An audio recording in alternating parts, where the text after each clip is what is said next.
Ya, selamat sore untuk teman-teman yang ada di luar sana. Kali ini kita akan bahas sedikit soal penjalanan proyek di Refactory bareng sama saya, Bayu, dan ada PM-nya Refactory ini, Puji. Halo, saya Puji. Di Refactory saya sebagai lead project manager. Oke. Selama kita berjalan hampir sekitar 2015 sampai 2022 ini, kita memang selalu tiap waktu itu kita membina hubungan baik dengan klien dalam hal pengerjaan proyek mereka, dan juga terkadang kita memberikan pelatihan untuk engineering tim dari klien kita. Nah, dalam kesempatan ini yang mau kita bahas, gimana sih caranya jadi seorang client successor. Artinya PM ini tugas utamanya adalah membuat klien-klien ini menjadi terlayani dengan baik oleh service joint development-nya Refactory. Ya, silakan Ji. Gimana caranya kamu manage engineering dan menghubungkan antara requirement dari klien ke engineering team yang melakukan proses produksi.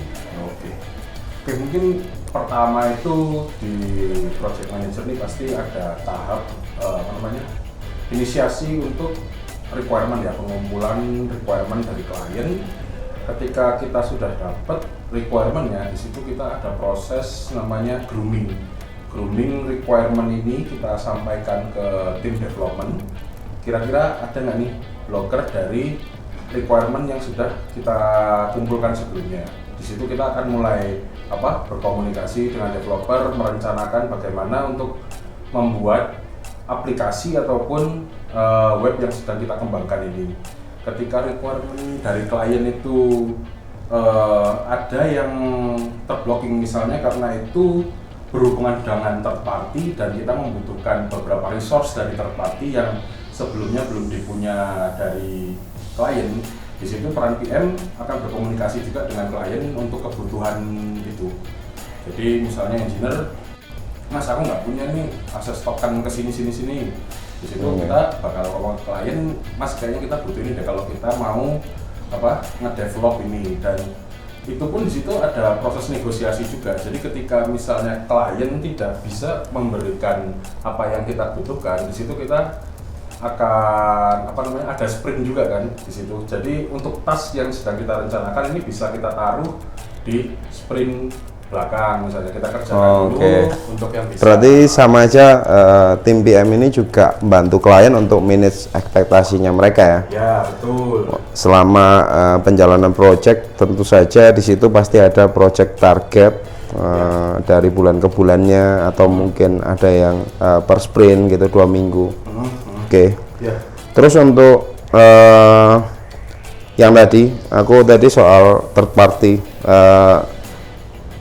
sebaiknya kalau menurutmu requirement ini berarti disiapin di depan, ya, sama kliennya sebelum mereka mau mengerjakan satu proyek Refactory, benar ya? Iya, betul. Jadi ketika ini berhubungan dengan third party, ketika kita mau mengerjakan, ketika dipaksa pun kita nggak bakal bisa ngapa-ngapain. Soalnya ini berhubungan dengan third party yang kita tidak ada akses ke sana, ataupun kebutuhan data di sana kayak gimana.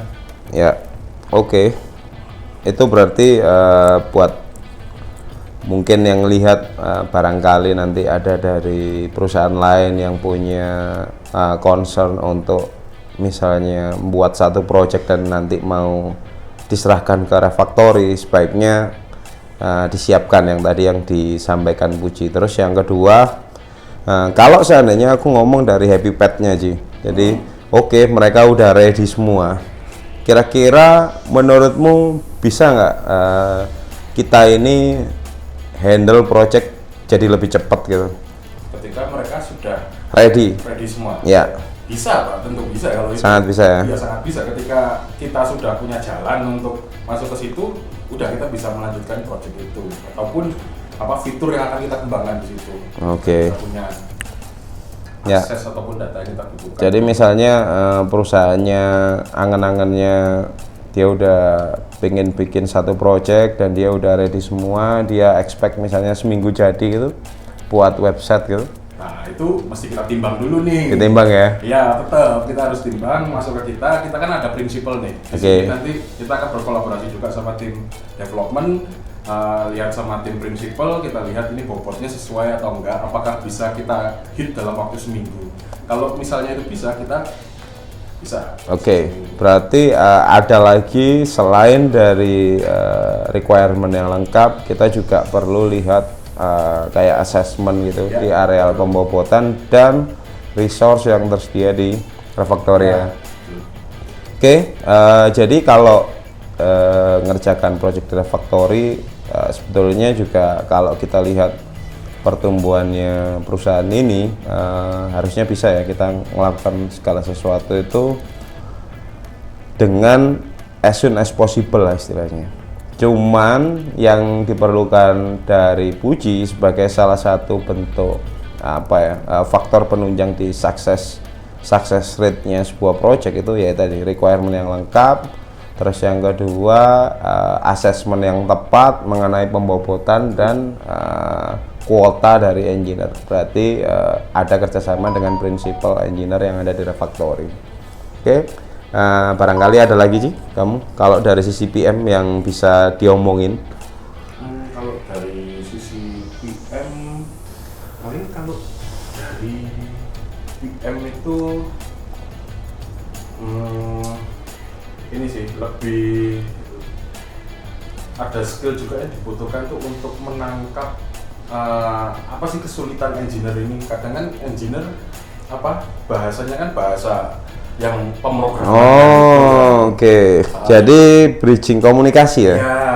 Dari engineering ke klien. Ya, ke klien kan nggak semua klien kita kan teknikal. Ya, teknikal banget kan, ada juga produk. Ya, yang dari tim produk kita agar bisa mentranslate kebutuhan dari tim engineer ke tim produk sana. Oke, berarti kamu udah kayak sejenis kayak ini ya, translator gitu ya. Translator apa kamus ini ya? Iya. Oke. Itu juga jadi fungsinya PM. Dia sebagai translator dari yang orang mungkin terlihat dalam tanda petik geek atau engineer itu ke arah in general orang produk atau orang bisnis dari tim klien itu. Oke. Mungkin ada lagi? Kalau nggak ada sih aku yang nambahin ini. Sudah. Nah, dan yang paling dibutuhin di project untuk kelancaran project itu adalah response time. Jadi orang itu baik dari kita maupun ya kita juga berharap semua klien kita itu selalu memiliki awareness yang tinggi soal response time. Ketika mereka dikontak, pasti ada sesuatu yang penting di situ. Betul. Dan kita harus segera memberikan respon. Itu juga vice versa kan ya? Ya. Di kita dan di sini. Betul. Klien. Ya. Kita punya broker terus klien misalnya responnya cukup lama lemot, ya akhirnya projectnya jadi lemot juga. Betul. Ini tuh kalau saya udah cukupin, tinggal kita ngiklan nyari PM.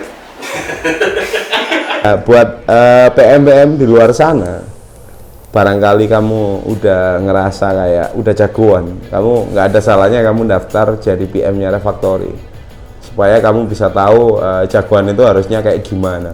PM yang jagoan itu.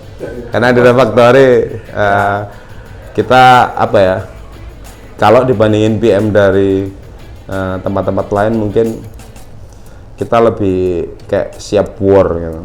Makanya kalau kamu pengen meningkatkan skill PM-mu dan kamu mencoba untuk masuk ke istilahnya tim elite PM-nya Refactory ya, monggo daftar, nyelesain skill test, join sama tim kita dan rasakan sensasinya aja. Sensasinya.